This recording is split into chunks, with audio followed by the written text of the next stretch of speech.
मुलं दिवसभर घरी असतात म्हणून त्यांना केव्हाही भूक लागते। आज मी तुम्हाला मैद्याचा इथे वापर न करता अतिशय झटपट असे मुगाच्या डाळीचे तुम्हाला कुरकुरीत आणि नमकीन असे शंकरपाळे करून दाखवणार आहे। आणि खूप लवकर होतात आणि इतके सुंदर लागतात खायला। चला पटकन रेसिपीला सुरुवात करू। इथे 1 वाटी मुगाची डाळ घ्यायची आपल्याला आणि 2 पाण्याने स्वच्छ धुवून घ्यायची। पहिलं पाणी आपल्याला फेकून द्यायचं आहे आणि दुसऱ्या पाण्याने सुद्धा धुवून घ्यायचं आहे।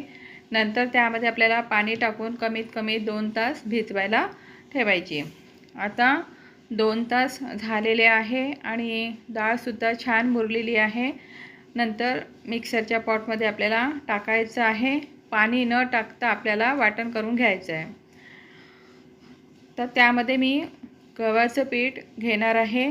गव्हाचं पीठ आपल्याला इथे 2 वाटी मी गव्हाचं पीठ घेतलेलं आहे आणि मैदा इथे मुळीच वापर करणार नाही। अतिशय पौष्टिक अशी हे शंकरपाळे करून दाखवणार आहे।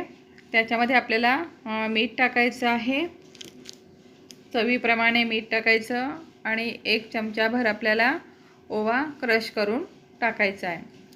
4 चमचे आपल्याला कच्चं तेल टाकायचं आहे आणि थोडं त्याच्यामध्ये मिऱ्याची पूड टाकलेली आहे। तिखट इथे मुळीच वापर केला नाही आणि सगळं साहित्य आपल्याला एकत्र हाताने छान मिक्स करून घ्यायचं आहे। आवश्यक वाटेल तरच त्याच्यामध्ये आपल्याला थोडंसं पाणी टाकायचं आहे। अगदी 1 किंवा 2 चमचे आपल्याला पाणी घ्यायचं आहे आणि 10 मिनिटं रेस्ट करायला ठेवायचं आहे। त्याच्यासाठी मी तुम्हाला एक साठा करून दाखवणार आहे।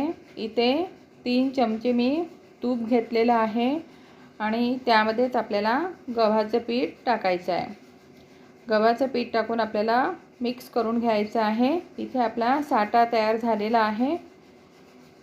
आता 10 मिनिटं झाल्यानंतर त्याचे आपल्याला छोटे छोटे गोळे करून घ्यायचे आहे। इथे मी 8 गोळे करून घेतलेले आहे आणि नंतर आपल्याला पिठामध्ये थोडंसं पीठ लावून आपल्याला लाटून घ्यायचं आहे। पूर्ण चपाती अशी लाटून घ्यायची, खूप पातळ नाही, खूप जाडसर नाही। आणि अशा मी 4 चपात्या लाटून घेतलेल्या आहे। नंतर काय करायचं, आपल्याला साठा घ्यायचा आणि चपातीवर लावून घ्यायचा। त्यावर दुसरी चपाती ठेवायची, परत साठा लावायचा आपल्याला, अजून तिसरी सुद्धा चपाती त्यावर ठेवायची।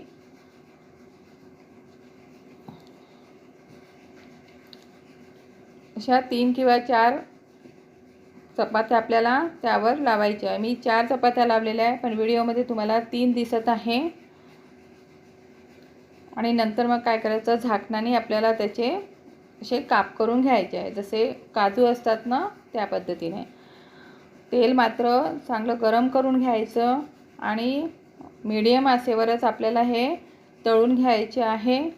त्याचा कलर लाल होईपर्यंत आपल्याला छान तळून घ्यायचे आणि नंतर एका ताटामध्ये काढून घ्यायचं आहे। आता त्याच्यासाठी मी तुम्हाला मसाला तयार करून दाखवत आहे। इथे काळं मीठ घ्यायचं, नंतर चाट मसाला, थोडं आमसूल पावडर आणि थोडंसं तिखट घ्यायचं आणि सगळं आपल्याला मिक्स करून घ्यायचं आहे। इथे आपला मस्त असा चटपटी मसाला तयार झालेला आहे आणि शंकरपाळे आपल्याला नमकीन शंकरपाळे आपल्याला तळून घ्यायचे आहे। हे मुगाचे आहे, अतिशय सुंदर लागतात। नक्की तुम्ही एक वेळा करून बघा।